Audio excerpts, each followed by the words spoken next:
Bonjour à tous, bienvenue sur ce salon Studirama dédié aux formations du tourisme, de l'hôtellerie et de la restauration. Nous sommes avec Océane Rodriguez da Silva. Océane, tu es étudiante à l'École internationale Savignac en troisième année de bachelor en alternance.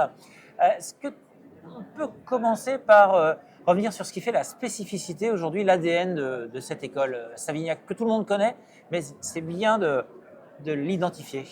En fait, très clairement, Savignac, c'est une école qui mélange convivialité et excellence, mais dans un cas totalement atypique parce qu'on est seul en France à avoir cette école en plein milieu de la Dordogne, où 85% du village est étudiant.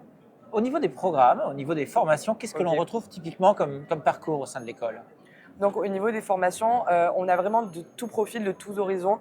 On a des bacs STHR, donc issus du milieu de l'hôtellerie et de la restauration, des bacs généraux, des bacs technologiques issus du management de la gestion.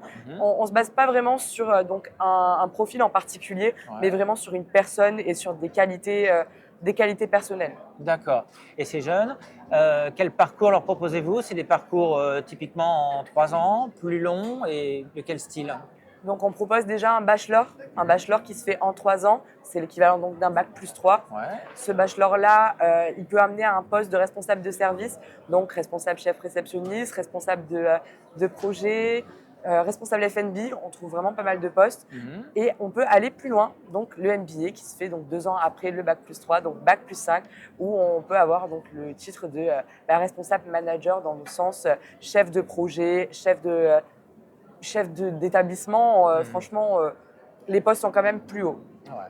Comment s'organisent ces parcours? J'imagine qu'il y a des cours théoriques, mais également, bien entendu, des sessions pratiques, des travaux de groupe, des stages de période à l'international peut-être? C'est ça, donc on a plusieurs dispositifs qui sont mis en place. Donc sur les 2 premières années de bachelor, on retrouve déjà pour commencer des stages, donc stages en France ou à l'international grâce à notre réseau. Donc notre réseau fait notre force parce qu'on retrouve déjà donc plus de 36 générations de promotions qui se retrouvent finalement et qui créent la force d'un réseau.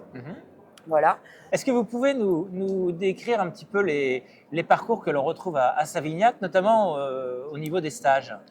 Donc sur les 2 premières années, on a l'opportunité de faire des stages donc en France, à l'international, ainsi que des échanges académiques.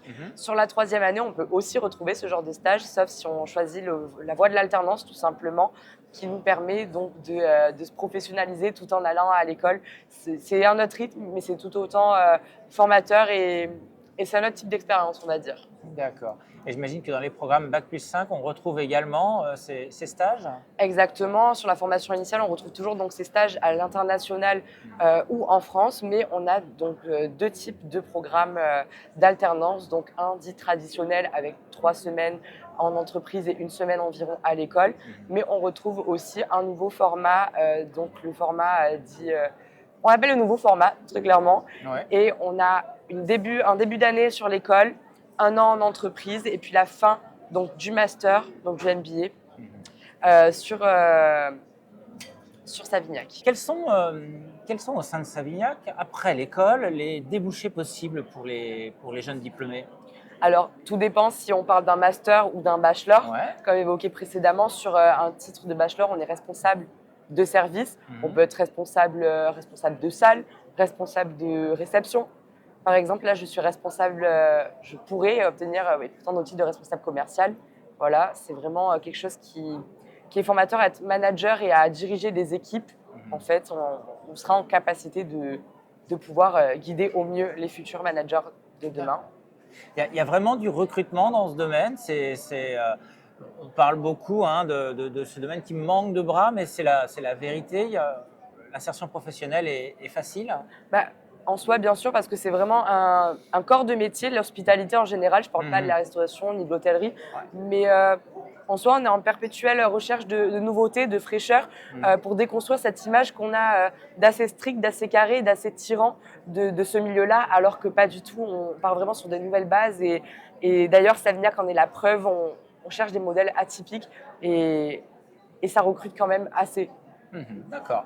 Quelle qualité faut-il pour réussir dans ce genre de milieu? On parle beaucoup de la passion, de la motivation. C'est vraiment ça qui prime? Donc, on parle bien évidemment de passion parce que ce sont quand même des métiers de passion. Mais je pense que dans la vie, tout est une question d'ambition et de détermination. Et il faut faire les choses avec le cœur. Il ne faut pas se forcer à faire les choses. D'accord. Si vous aviez, face caméra, un message maintenant à faire passer aux jeunes qui regardent cet entretien. Ok, totalement. Donc, on est dans une période où on se pose un peu des questions sur la vie. On se dit qu'est-ce que je vais faire plus tard? Est-ce que cette école, elle va vraiment me plaire? Allez-y, découvrez. Nous, on vous invite à venir nous découvrir pendant 24, 48 heures ou même sur des journées portes ouvertes à nous rencontrer pour être vraiment au plus près de cette école qui est atypique. Venez découvrir nos valeurs et puis si on les partage, n'hésitez pas à nous rejoindre. Très bien. Merci beaucoup Océane pour ces explications. Merci à vous. Très bonne fin de journée et très bonne fin de salon à vous.